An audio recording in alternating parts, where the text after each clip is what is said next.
안녕하십니까. 석세스 취업 아카데미 원장 장원기입니다. 오늘 이 시간에는 1차 서류 전형을 위한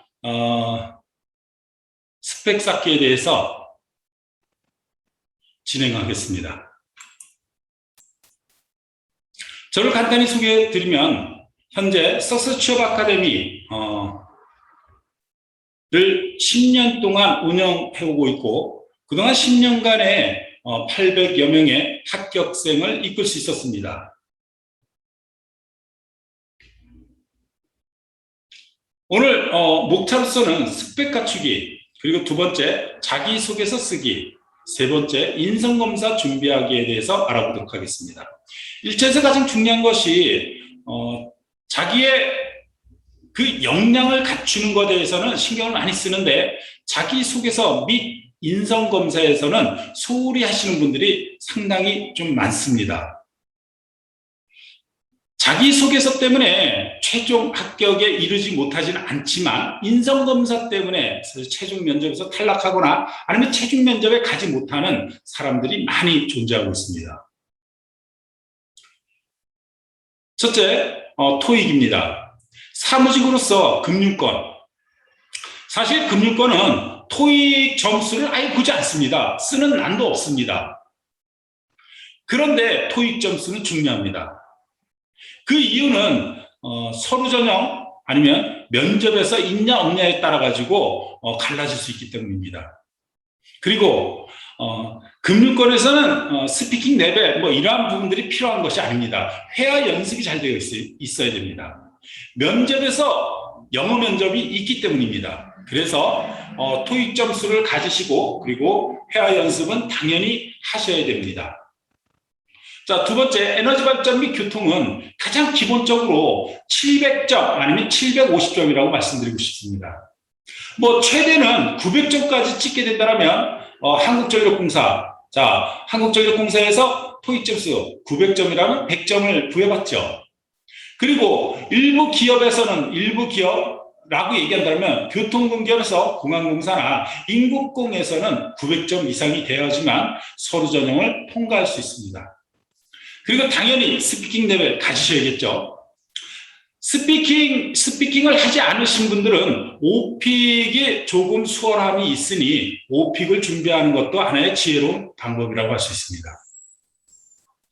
이제는 에너지 발전 및 교통공기업이 토익을 분명히 가지고 있어야 된다는 것입니다. 2020년까지만 해도 또한 2021년도에도 토익이 없어도 스피킹을 가지고 대체됨으로써 지원할 수 있는 기업도 있지만 앞으로 가면 갈수록 토익 점수는 기본이 될 것입니다. 그리고 스피킹 레벨이나 오픽, 스피킹 레벨 7, 오픽 IH는 가점 대상이 되는 기업들이 점점 늘어날 것입니다. 현재 일부 기업에서는 지금 레벨 7과 오픽 IH서부터는 가점 3.3% 아니면 5% 이렇게 부여하는 기업들도 존재하고 있습니다. 자, 공단 및 무역, 건설, 관광 기업들에 있어서는 사실 토익이 최소 점수가 850으로 말씀드리고 싶습니다. 800점에서도 합격되는 사람이 있을 것입니다. 그런데 서류 전형에서 통과되기가 쉽지 않다는 것입니다. 내가 보훈 대상자다, 장애인이다, 아니면 취약계층이다, 그렇다면은 토익 점수가 낮아도 상관없습니다. 하지만 일반에서는 내가 토익 800점 가지고 합격을 했다. 정말 대단하신 분들입니다. 가장 기본적으로 많은 기업을 시험을 보기 위해서라면 토익 점수 최소로 850점이 돼야 된다고 저는 말씀드리고 싶습니다.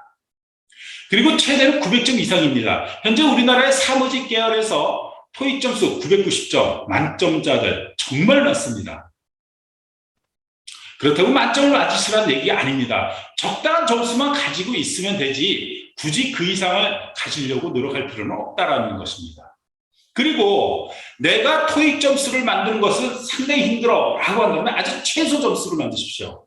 최소 점수. 그걸 가지고 통과되는 기업에서 정말 좀 더 열심히 하셔가지고 필기 합격을 해서 면접을 이르게 된다면 그 또한 합격될 수 있는 요령입니다.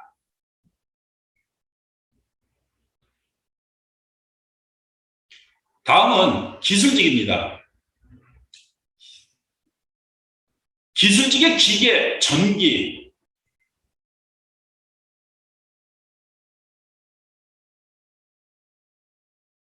등 여러 직렬이 있지만 가장 기본적으로 700점은 가지셔야 된다는 것입니다. 전기 직렬 같은 경우는 850점까지 가야 되겠지만 사실 기계 직렬 같은 경우는 굳이 800점대만 갖게 된다면 충분하다라고 이야기할 수 있습니다. 스피킹 레벨은 그리고 오픽 IH는 지금 한국수력 원자력에서 가점을 주고 있습니다. 그래서 저는 필수라고 말씀드리고 싶습니다. 자, 한수원 얘기가 나왔으니 한수원을 대상으로 말씀을 드려보겠습니다. 자, 한수원에는 지역 가점자들이 있습니다. 5%를 주죠. 그러면 100점에 5%, 200점에 5%입니다. 결국 5점을 부여받고 시작한다는 겁니다. 여기에 스피킹 레벨 7이나 오픽 IH를 갖고 있다면 3%, 총 8%를 갖고 있습니다. 그러면 내가 현재 한국수력 원자력에서 지역 모집을 많이 하지 않는다면 저는 이렇게 추천하고 싶습니다. 일반으로 지원하라고. 그러면 최대 8점을 가점받을 수 있습니다. 일반으로 지원하는 사람보다 8%라면 대단한 점수입니다. 필기에서 8점을 넘을 수 있다? 넘을 수 있습니다. 하지만 극소수의 인원밖에 안 된다는 겁니다. 그래서 스피킹 레벨 7, 오픽 IH가 아주 중요하게 현재 부각되었다고 할 수 있습니다. 에너지 발전 및 교통공기업에서는 정기직, 그리고 인국공, 공항공사, 도로공사 이런 곳을 지원하는 사람들에 있어서는 가장 기본적으로 최저 점수가 토익 점수는 850점으로 말씀드리겠습니다. 사실 850점, 만약에 인국공을 지원함에 있어서 850점, 여기 수도권 출신 대학자들이라면 저는 서류전에서 통과되기가 쉽지 않다라고 봅니다. 하지만 지방권 학생들은 인천국제공항공사에 850점을 갖고 있다고 하더라도 저는 통과될 수 있다고 봅니다. 반면에 스피킹 레벨 그리고 오픽은 당연히 갖고 계십시오. 지금 한국전력공사에서는 아직도 오픽 IH나 스피킹 레벨 7이라면 토익 점수 900점대입니다. 결국 850점에 100점이 부여되고 더불어서 스피킹 레벨 7, 오픽 IH가 5점을 가점을 받습니다. 그리고 총 105점이 되는 것입니다. 전자통신 및 화학, 원자력, 토목, 건축, 전산, 조경, 지적, 도시 최소 점수를 700점으로 말씀드리겠습니다. 그리고 750, 800점, 850 이 정도를 가지고 계신다면 웬만한 기업들은 필기시험을 볼 수 있을 거라고 봅니다. 스피킹 레벨과 오픽은 이 직렬에서도 당연히 갖고 있어야 됩니다. 제가 기계직에서 얘기했듯이 한국수력 원자력에서 5%의 3%의 가점을 주고 있다는 것, 이거 대단히 큽니다. 3점이라면 3개 이상을 맞춰야 되지 않겠습니까? 따라서 자신의 능력이 영어에 거부감을 느끼지 않는다면 스피킹 레벨은 7 아니면 오픽은 가지시길 바랍니다. 그 길이 아주 필기 전형으로, 그러니까 서류 전형을 통과하고 필기 전형에서도 그리고 면접에서도 도움이 될 수 있는 길입니다.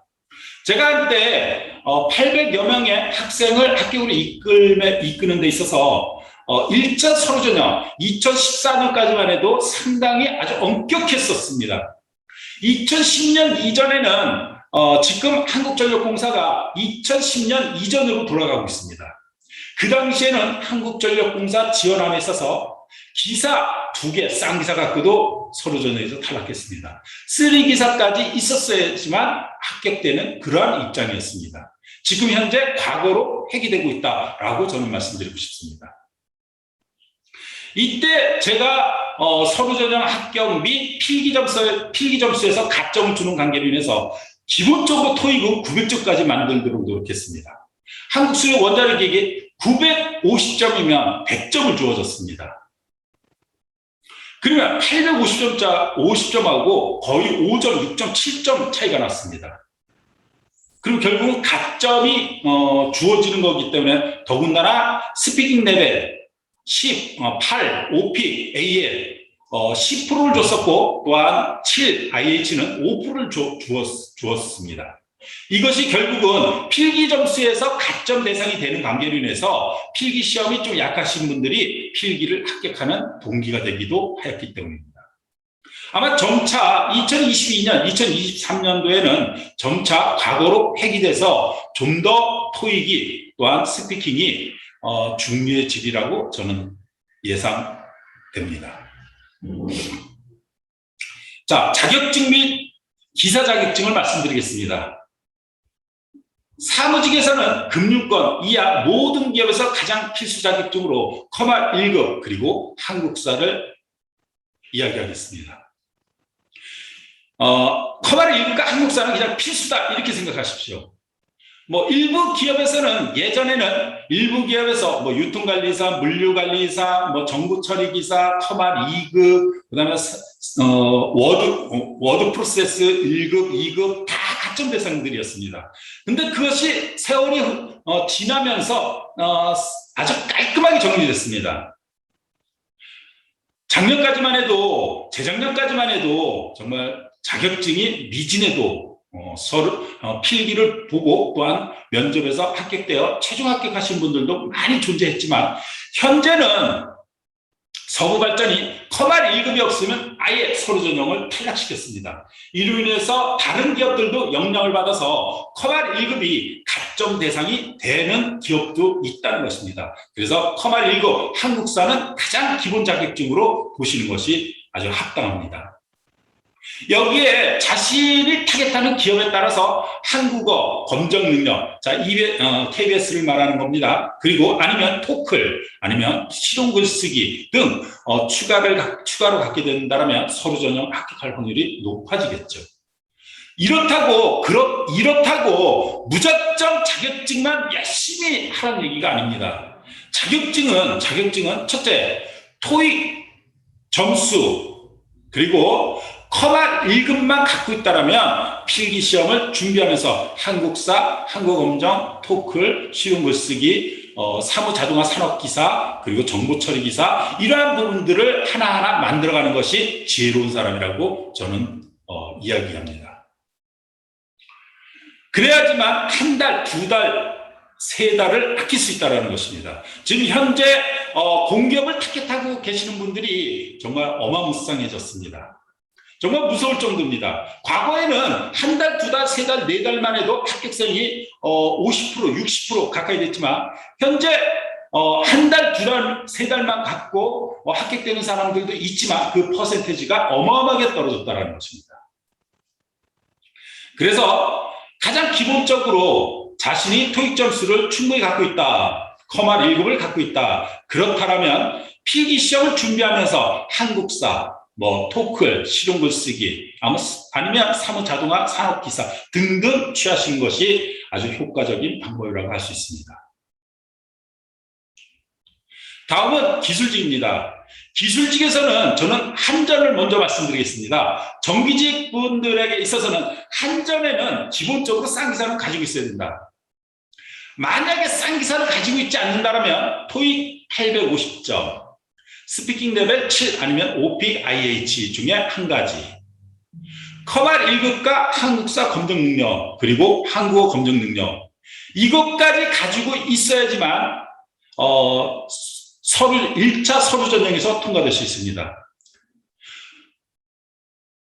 전국적으로 그렇습니다. 그래서 어느 지역을 지원할지 모르기 때문에 여러분들이 전라남도 지역만 지역 출신자가 아니라면 모든 지역을 다 지원할 수 있기 때문에 나름 쌍기사를 가지고 있지 않는다면 일반 자격증이라도 충분히 가지고 있어야 됩니다.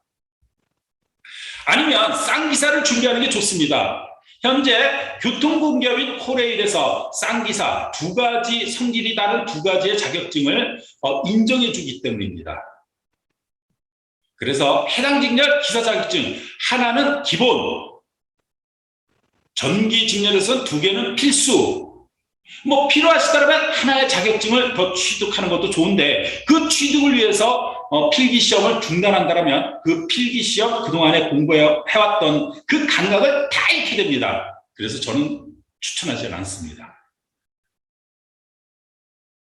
자, 기술직에서도 커말 1급과 한국사 검정 능력 1, 2급은 1급이나 2급입니다. 그냥 필수라고 생각하십시오. 그냥 필수로 취득해 놓으신다면 추후에 필기 시험할 때 좀 안정적으로 준비할 수 있다라고 이야기할 수 있습니다.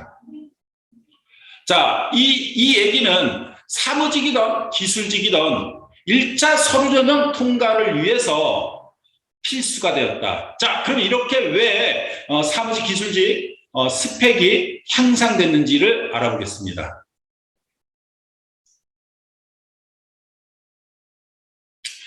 2021년도는 1차 서류 전형 통과가 어려워진 상황입니다. 첫째, 코로나 사태로 인해서 기업들이 2차 필기 시험장 확보가 어려워진 점입니다. 한칸 띄우기 해야 되지 않겠습니까? 제가 지금 마스크를 끼지 않는 이유는 이 공간에 저 혼자밖에 없습니다. 그래서 여러분들이 이해해 주실 것으로 사료됩니다. 두 번째는 2013년으로 회귀하고 있다. 공기업은 누구나 시험을 보는 것이 공정한 기회를 제공한다라는 관점에서 1차 서류 전형을 완화했습니다. 그런데 그것이 기업들의 비용이 크게 증가된 부분의 이유가 되었습니다. 그 반면에 탈원전이다, 탈석편이다, 기업의 재정 상태가 많이 악화되었다라고 이야기가 들려지고 있습니다. 이러한 관계로 인해 가지고 1차 서류 전형을 좀 제한하게 된 그 이유가 되었다라고 할 수 있습니다. 그래서 서류 전형의 컷이 크게 증가한 점, 따라서 2011년, 12년, 13년 그쪽으로 회귀하고 있다. 여러분들이 지금 현재 대학교 2학년, 3학년 생들이라면 스펙을 완벽하게 맞추고 나서 필기 시험을 준비하길 바란다라고 이야기하고 싶습니다. 현재 졸업 후에 취업이 급급하신 분들은 제가 사무직 때 말씀드렸죠. 토익 점수를 가지고 있고 그리고 커말 1급 아니면 기술직에서는 해당 자격 기사 자격증을 한 가지를 가지고 있다면 무조건 필기 시험을 준비하면서 자격증을 추가시키는 것이 지혜로운 방법이다라고 할 수 있습니다. 그 이유는 현재 대기업에서 공기업으로 이직자들이 범람하고 있습니다. 공기업에서 공기업 이직이 범람하고 있습니다. 자, 막 졸업한 취준생들 쉽게 합격될 수 있습니까? 합격될 수 없습니다. 반면에 일반적으로 정보도 없이 준비하시는 분들은 무분별합니다. 그냥 막 합니다. 그러다 보니까 2년, 3년, 1년도 아닙니다. 2년, 3년, 4년, 5년 이렇게 흘러가는 것입니다. 이럴 땐 지혜를 가지셔야 됩니다. 전문가의 도움을 받고 아니면 상담을 받고 도움을 받는 것도 지혜로운 방법 아닐까요? 여러분들의 기업 입사 후 공사에 입사하게 된다면 한 달 월급, 2달 월급이면 여러분들의 비용을 다 전문가의 도움을 얻는 데 있어서 충당 대구도 남습니다. 자, 어떤 선택을 하시겠습니까? 두 번째, 자기소개서를 쓰기 위한 노력입니다. 자기소개서를 잘 쓰기 위해서라면 현재 기업들의 자소서 질문 내용들을 보면 가치관을 물어보거나 아니면 인생관을 물어보거나 아니면 신념, 신조, 생활신조가 뭐야? 라는 부분들이 많이 존재하고 있습니다. 더불어서 조직, 목표를 달성한 경험, 갈등 관계. 사실 갈등 관계는 저는 누구에게나 얘기합니다. 갈등 관계는 소재를 하나, 둘, 3개 정도는 찾아야 된다. 그 3개 중에서 가장 지혜롭게 헤쳐나갔던 갈등 관계를 원만하게 해결했던 그러한 소재를 쓰게 된다면 면접관들이 상당히 크게 평가를 할 것입니다. 그 이유가 자기소개서를 왜 쓰라고 합니까? 기업에서. 이 인재가 우리 기업에서 잘 어울릴 수 있는 사람인지 간접적 평가 기준이 되는 것입니다. 직접적 평가는 여러분들이 실전 면접이겠죠. 그래서 이 간접적 평가를 하는 자기소개서 어떻게 쓰느냐가 여러분들의 합격에 조금은 당락을 결정하기도 합니다. 그 이유는 자기소개서를 조금 못 쓴, 실제 면접을 대충 써서 냈는데 내가 필기를 합격했어. 면접에 가서 보니까 다른 사람하고 비교했을 때 내 자소서가 너무 형편없어. 자, 이로 인해서 자격지심입니다. 절대로요. 자격지심이 일어나면 이거는 합격되기 힘듭니다. 그럴수록 내가 이것을 못 썼지만, 성의 없이 썼지만 사실대로 얘기하십시오. 제가 자기소개서를 작성할 때는 정말 성의가 없었던 것 같습니다. 그러나 제가 면접을 준비하면서 우리 기업에 조사를 하는 것 중에 우리 기업이 정말 대단함을 알게 되었습니다. 앞으로 이러한 인생을 살아갈 것을 저는 면접관님께 약속드립니다. 이렇게 강하게 임팩트하게 얘기한다면 이것도 충분히 합격될 수 있습니다. 자, 전공 지식이 우리 기업에 어떻게, 또한 인재상과 핵심 가치 중에 우리 지원자님과 어떻게 부합돼? 또한 우리 지원자님은 어떤 장점, 어떤 단점을 갖고 있어? 그리고 기업에서 가장 중요하게 생각하는 그 가치가 뭐라고 생각해? 자, 더불어서 자기소개 및 지원 동기 등등등을 물어보고 있습니다. 그래서 자기소개서를 잘 쓰기 위한 노력으로서 첫째, 자기 성찰이 먼저 이루어져야 됩니다. 자기 성찰은 어렸을 때부터 또한 대학 과정까지 아주 세밀하게 찾으셔야 됩니다. 자기 성찰을 통해서 소재를 파악해 놓게 된다면 자기소개서는 자연히 잘 써질 수밖에 없어집니다. 그리고 두 번째, 가치관, 인생관, 직업관, 그리고 장점과 강점, 그리고 단점을 꼭 찾으셔야 됩니다. 이걸 찾지 못하게 되면 기업에서 추구하는, 물어보는 의도를 파악하지 못할 뿐더러 파악됐다고 하더라도 전체적인 내용, 임팩트가 조금 부진해질 수 있습니다. 미진해질 수도 있다는 겁니다. 그래서 가치관, 인생관, 직업관, 장점, 강점, 단점을 꼭 찾고 이것을 육하원칙. 흔히 이렇게 말씀하시는 분들이 많습니다. 3W에 입각해서 써야 된다라고 얘기를 하시는데 저는 이렇게 얘기하고 싶습니다. 6하 원칙에서 3원칙 아니면 4원칙에만 반영된다면 기승전결은 자연이 됩니다. 그리고 주의사항이 있습니다. 어떤 경우에도 글자 수를 의식하지 말라는 것입니다. 1200바이트, 600자죠. 600자를 쓰기 위해서 그거에 초점이 맞춰지는 바람에 의미와 가치가 없어지는 상황이 벌어지게 됩니다.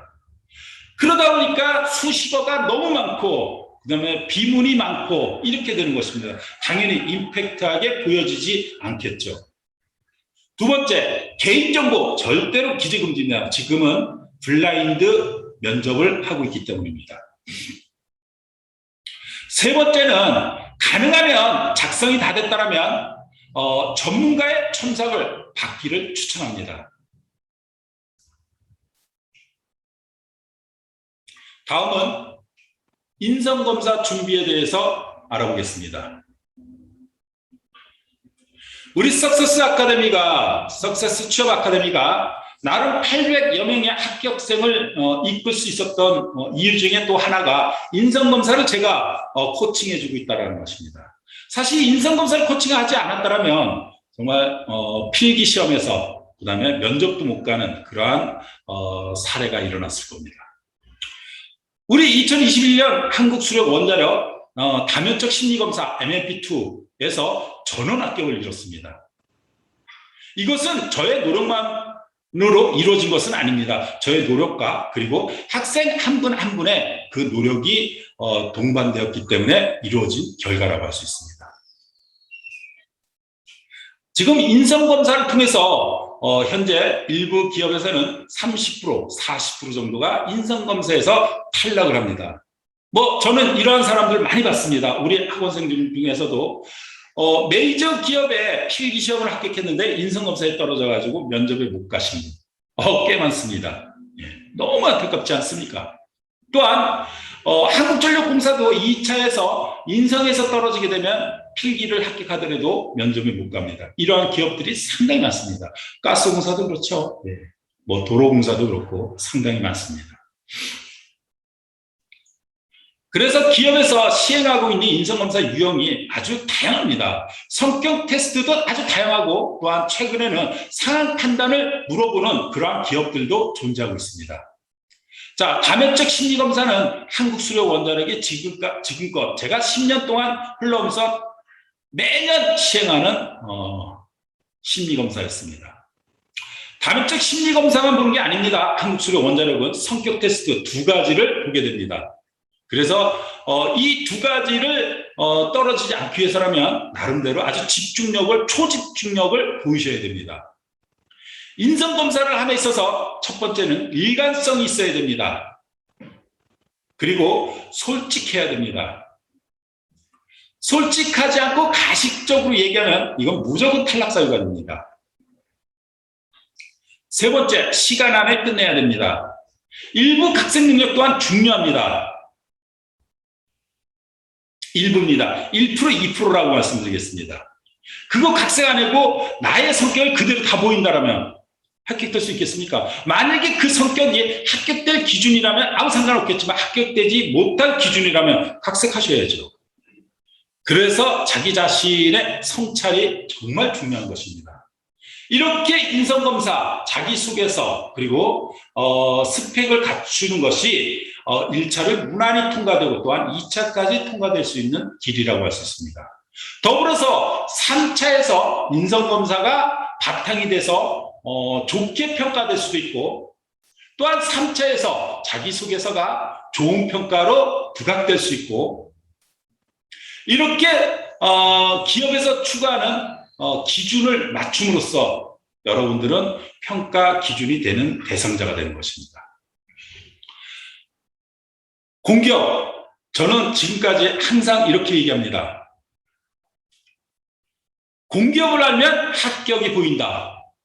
따라서 공기업을 준비하시는 모든 분들이 나름대로의 양길의 정보를 취하셔서 좋은 길로 가시길 바랍니다. 만약에 가시다가 부족함이 보이고 개인적인 부족함을 느낀다면 저를 찾아오십시오. 합격을 위해서 관심과 집중력을 높여드리겠습니다. 그래서 합격으로 이끌어드리겠습니다. 자, 이것으로 1차 서류 전형을 위한 강의를 마치겠습니다. 감사합니다.